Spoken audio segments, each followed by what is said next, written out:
Usai duet baca pres baca wapres Anies Caimin resmi dideklarasikan Sabtu lalu, peta koalisi Pilpres 2024 akan mengalami pergerakan. Tidak hanya susunan koalisi, dua baca pres lainnya Prabowo dan Ganjar berikut parpol pengusungnya kemungkinan besar berhitung ulang untuk mencari figur baca wapres masing-masing. Untuk membahas hal tersebut kami telah terhubung dengan Direktur Eksekutif Poltreking Indonesia Hanta Yuda. Mas Hanta, selamat sore. Selamat sore, Reno. Baik, seperti yang sudah kita simak sebelumnya, Ketum Demokrat AHY akan bergabung ke koalisi lain. Tapi kalau kita juga melihat baik kubu Ganjar maupun kubu Prabowo ini sama-sama membuka pintunya. Nah, kira-kira menurut Anda, Demokrat akan ke koalisi yang mana ya, Mas Hanta? Ya, bagi Demokrat, Reno, menurut saya ada 3 opsi hari ini. Mana yang paling besarnya, saya menamakannya ada opsi tragis, kedua strategis, dan yang ketiga adalah realistis. Tragis apa maksudnya? Kalau kemudian Partai Demokrat dan AHY kembali mendukung Anies Baswedan sebagai di koalisi perubahan, karena kemarin kita lihat dinamikanya cukup kencang, kami akan kembali lagi kalau capresnya bukan Anies dan seterusnya ada statement. Tapi kalau kembali lagi, dan ini potensinya sangat kecil sekali. Opsi yang kedua, semakin terbuka, adalah opsi strategis bagi Partai Demokrat. Jika berhasil membangun poros koalisi baru, tapi persyaratan untuk terbentuknya poros baru ini saya melihat juga tidak terlalu besar. Agak kecil juga, karena persyaratan cukup besar. Harus bergabung 3 partai, yaitu Partai Demokrat, harus berhasil mengajak PKS. Artinya, apa mungkin PKS akhirnya berpisah dengan Anies Baswedan, padahal potensinya masih cukup besar bersama Anies.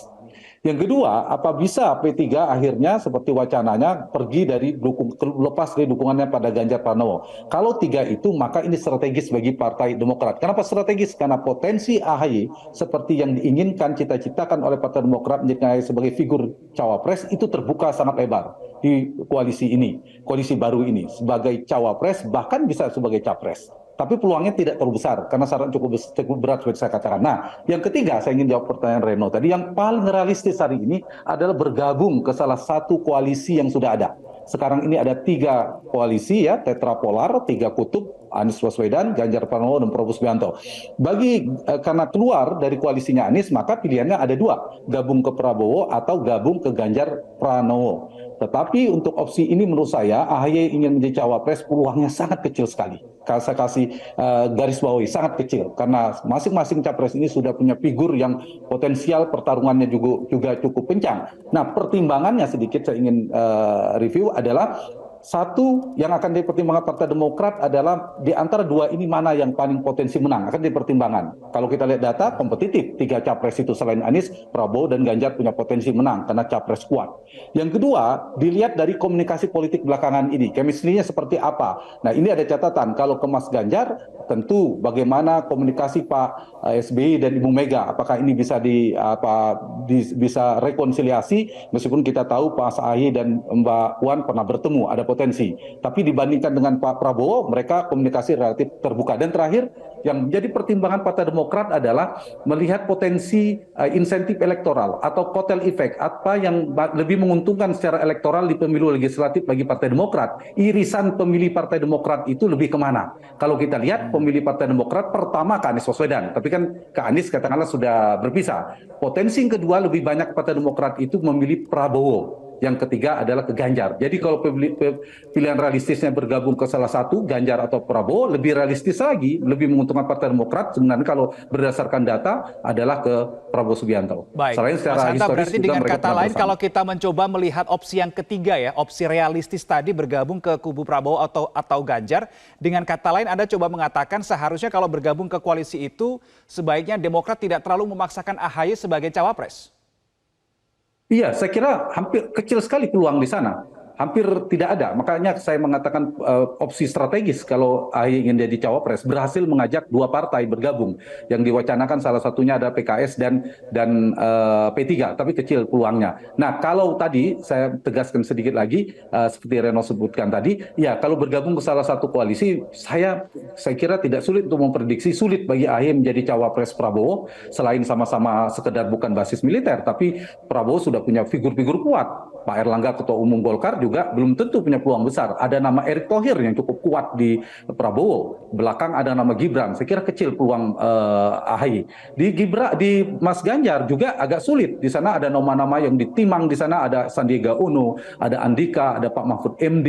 Belakangan juga Pak Erick Thohir di Ganjar dan lain sebagainya. Saya kira bagi AHY realistisnya tidak mengajukan, bukan tidak, sulit untuk menjadi cawapres di poros itu.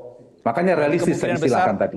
Baik, kemungkinan besar kalau misinya bergabung ke Prabowo atau ke Ganjar, misinya bukan menjadikan AHY sebagai cawapres, tapi mencari koalisi atau figur yang lebih besar kemungkinan untuk menangnya. Itu misi perubahan misinya. Tapi begini, Mas Hanta, soal figur bacawa pres untuk sosok Ganjar dan Prabowo ini akan mencari figur yang seperti apa menurut Anda untuk mengimbangi duet Anies Muhaimin? Ya, ada yang positif ya dari dinamika langkah kuda yang cukup surprise kemarin itu deklarasi Anies dan Muhaimin.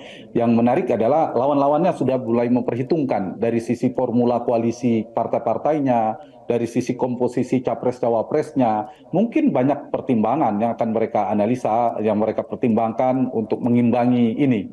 Ada basis misalnya terkait dengan teritorial atau basis geografis yang akan dipertimbangkan. Yang kedua juga basis demografi, basis NU dan sebagainya. Saya kira akan menjadi pertimbangan bagi partai. Dan nama-nama yang saya sebutkan tadi, kalau misalnya tidak ada sesuatu yang mengejutkan, ya tidak jauh dari nama yang sudah beredar di media, yang juga masuk dalam radar survei sangat kuat sekali nama yang saya sebutkan, kecuali ada nama baru. Nah, dan Reno, menurut saya sekarang ini potensi terbesarnya yang paling relevan kita lihat petanya, meskipun ada potensi setelah deklarasi ini ada poros keempat, tapi yang paling besar peluang hari ini tripolar, 3 kutub, 3 poros, 3 polar, yaitu porosnya Prabowo, porosnya Ganjar, dan porosnya Anies Baswedan. Ganjar PDIP dan P3, Prabowo Gerindra Golkar dan PAN, Anies Nasdem dan PKB, mungkin ditambah PKS. Nah, kalau ini yang terjadi akan berlangsung 2 putaran kemungkinan besar, karena masing-masing poros memiliki figur capres yang sama kuatnya, relatif kompetitif dengan beda selisih yang tidak terlalu terbuka, terlalu jauh. Tapi Reno, sedikit saya tambahkan, ada potensi peluang tetrapolar, 3 polar peta politik pasca deklarasi ini. Seperti saya katakan tadi, syaratnya berat.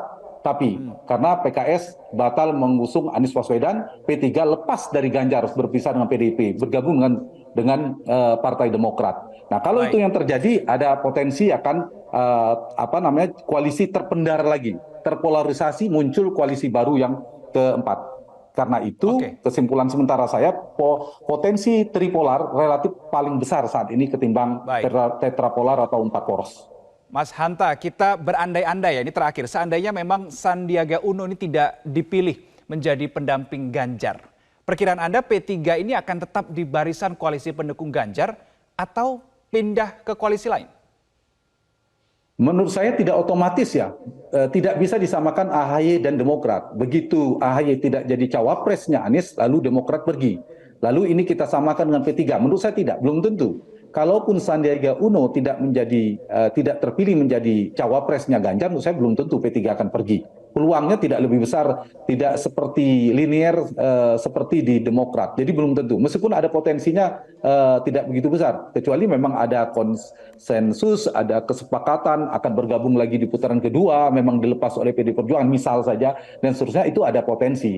Tapi kalaupun Sandi tidak menjadi cawapres, menurut saya tidak otomatis P3 akan pergi ya. Beda, mereka punya kerekatan yang agak berbeda, sehingga potensi di mana P3 lompat setelah menjadi cawapres, Sandi gagal menjadi cawapres juga menurut saya tidak begitu begitu determinan. Nah, Reno, yang menarik satu lagi sekarang ini pengelompokan koalisinya yang menarik ya. Koalisi Ganjar didukung oleh PDIP dan P3.